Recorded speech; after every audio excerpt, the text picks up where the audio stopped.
আচ্ছা, আসসালামু আলাইকুম। কেমন আছেন সবাই? আজকে আমি যখন টাইগার মুরগির ডিমের ভিডিও করেছিলাম, তারপরে থেকে অনেকেই কমেন্ট করতেছেন, ২ জন ৩ জন কল দিয়ে ফেলেছেন যে ভাইয়া টাইগার মুরগির বীজ ডিম প্রয়োজন। এই ভিডিওটা মূলত এই জন্য করা। এই যে মুরগিগুলো দেখতেছেন, এইগুলোই মূলত টাইগার মুরগি। মাত্র ২টা ৩টা আছে টাইগার অরিজিনাল, আর 3টা মেবি ওই যে কালার বার্ড নাকি বলে। তবে আমাদের যে মোরগটা আছে এটা একটু ক্রস, মানে পরিপূর্ণ টাইগার না মেবি, মানে আমরা যেটা বুঝতে পারতেছি। যার কারণে এই ডিম আমরা এখন কাউকে দিচ্ছি না, মূলত এগুলো আমরা খেয়ে ফেলি বা মানে খাওয়ার জন্য বিক্রি করি। আর চিন্তার কোনো কারণ নেই, আমরা অরিজিনাল যে টাইগার মুরগি আছে সেগুলো আপনাকে দেখাচ্ছি।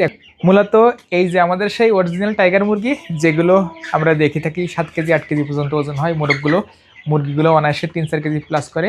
মার্শাল্লাহ, এই সেই অরিজিনাল টাইগার মুরগি।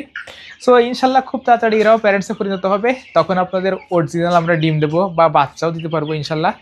সো যতদিন আমরা না দিতে পারি এতদিন পর্যন্ত অপেক্ষা করা লাগবে। আপনারা একটু অপেক্ষা করেন, ইনশাল্লাহ সবাই পাবেন পিওর ডিম এবং বাচ্চা। ভালো থাকবেন সবাই, আল্লাহ হাফেজ।